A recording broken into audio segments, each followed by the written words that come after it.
औज़ुबिल्लाहिमिनश्शैतानिर्रजीम बिस्मिल्लाहिर्रहमानिर्रहीम। मेरे तमाम सुनने वाले बहन भाइयों को मेरी तरफ से अस्सलाम वालेकुम। आज हम टॉपिक शुरू करने से पहले आपको एक तलकीन करना चाहते हैं कि जो हम पहले वीडियो बना चुके हैं उनको तसल्ली के साथ सुने, उस पर अमल करें। इंशाल्लाह आपके अंदर जो भी बीमारियां हैं वो ख़त्म हो जाएंगी। वो जो वीडियोस हैं उनकी दवाई और उनके बनाने का तरीका जो है उसको अपनाएं तो इंशाल्लाह आपकी बीमारियों ख़त्म हो सकती हैं। आज के टॉपिक में हम एक ऐसी मर्ज़ को लेकर आए हैं जो घर में, इस मर्ज़ में कोई ना कोई आदमी ज़रूर शामिल होगा, यानी एक ही घर में कोई ना कोई आदमी उस मर्ज़ के अंदर ज़रूर होगा। तो उस मर्ज़ को खारिश, चर्ब, सिक्के बेज़ और जल्दी अमराज भी कहते हैं। मैं हूँ हाज़िर तबीब मुख्तियार हुसैन, आप जलवारेज़ दवाखाना। खारिश दो किस्म की होती है, तर खारिश, खुश्क खारिश। ये एक मुतअद्दी मर्ज़ है। इसका सबब छोटा सा कीड़ा हैवानी है। आम तौर पर इसको जोई भी कहते हैं। ये एक मुतअद्दी मर्ज़ है। जैसे जिस्म पर खारिश होती है, ये छोटा हैवानी कीड़े यानी किरम वाले मरीज़ से छूत लग सकती है। ये एक ऐसी छूतदार बीमारी है, एक से दूसरे को, दूसरे से तीसरे को लग सकती है और इसका एक दूसरे के साथ खाना खाने से भी ये मर्ज़ पैदा होता है और बिस्तर इस्तेमाल करने से भी ये खारिश पैदा हो सकती है। और इनके कई वजह से वजूहात भी हैं, कई वजह से ये मिलने से, खाना पीने से ये मर्ज़ एक दूसरे को मुंतकिल हो सकती है। और पहले तो हल्की हल्की खारिश होती है, फिर आहिस्ता आहिस्ता ये पूरे जिस्म को लपेट लेती है। कभी खुश्क और कभी तर खारिश होती है। ज़्यादातर उंगलियों के दरमियान में भी ये होती है। कलाई, रानों, अंदरूनी हिस्सों और खुशियों के इर्द गिर्द भी ये ज़्यादा पाई जाती है। पहले मीठी मीठी खारिश होती है, आहिस्ता आहिस्ता ये बढ़कर शिद्दत अख्तियार कर जाती है।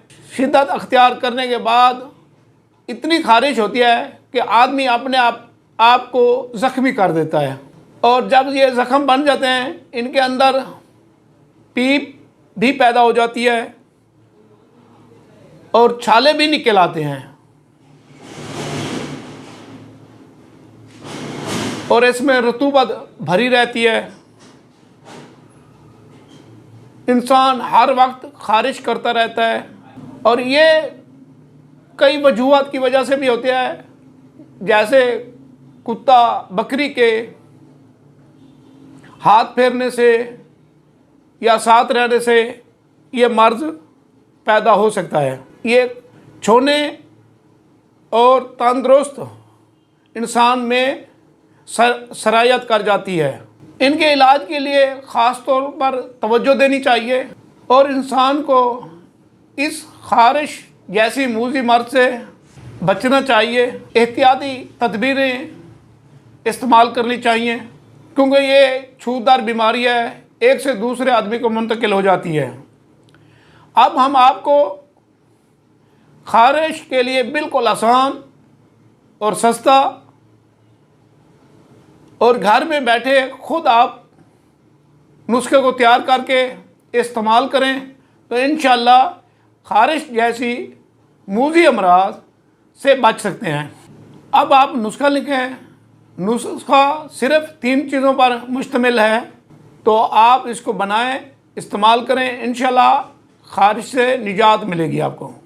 नंबर 1, सल्फ़र 2 तोले, गेरू 2 तोले, हिंद जीरा 2 तोले।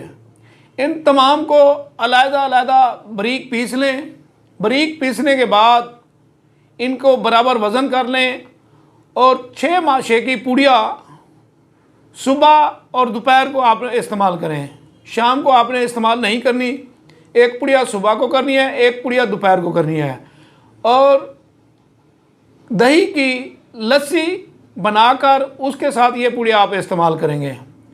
जब ये पुड़िया आप इस्तेमाल करेंगे तो खाने पीने के लिए आपने कुछ नहीं इस्तेमाल करना, ना ही आपने खाना है। अगर भूख लगती है तो आप सिर्फ फीके चावल खा सकते हैं और दही खा सकते हैं, और इसी पुड़िया की आप मालिश भी कर सकते हैं, सरसों के तेल में मिलाकर आप मालिश भी कर सकते हैं।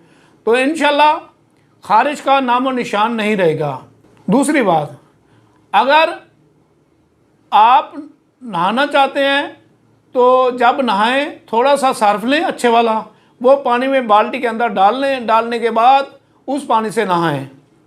कोशिश करें कि आप गैस सूप साबुन का इस्तेमाल करें, क्योंकि इसके अंदर काफ़ी चीज़ें मौजूद होते हैं जिसकी वजह से ये खारिश ख़त्म हो सकती है। तो आप ये इस्तेमाल करें। और कपड़ों को दूसरे तीसरे दिन रोज़ाना चेंज किया करें, और उन कपड़ों जो आपने उतारे हैं उनको धूप में डालना चाहिए ताकि उसको धूप लगे, उसके जरासीम ख़त्म हो जाएं। इसी तरीके से आप इस्तेमाल करते रहें तो इंशाल्लाह ये खारिश जैसी मूजी अमराज से आप बच सकते हैं। खट्टी चीज़ों से परहेज़ करें, तेल की तली हुई चीज़ों, गंदी चीज़ों से परहेज़ करें, ताकि यह खारिश खट्टी चीज़ों से भी ज़्यादा होती है। तो इनके लिए आपको परहेज़ करना चाहिए। और 3 दिन जब आप दवाई इस्तेमाल, ये सिर्फ 3 दिन की दवाई है, आप 3 दिन दवाई को इस्तेमाल करें। तो सुबह और दोपहर को और रात को आपने दवाई इस्तेमाल नहीं करनी। और खाने के लिए आप बिल्कुल खाना नहीं खाएंगे, नमक नहीं खाएंगे, मिर्च नहीं खाएंगे, सिर्फ आप चावल फीके खा सकते हैं और दही खा सकते हैं, इस्तेमाल कर सकते हैं, और इंशाल्लाह आप इस खारिश से निजात मिलेगी। दूसरी बात यह है कि अगर हमारी ये बात आपको अच्छी लगी हो, हमारी वीडियो आपको अच्छी लगी हो, तो हमारे चैनल को सब्सक्राइब करें और घंटी के बटन को दबा दें, ताकि हमारी नई आने वाली वीडियोस जो कम खर्चे पे बीमारियों का इलाज किया जा रहा है तो वो आपको मिल सकें।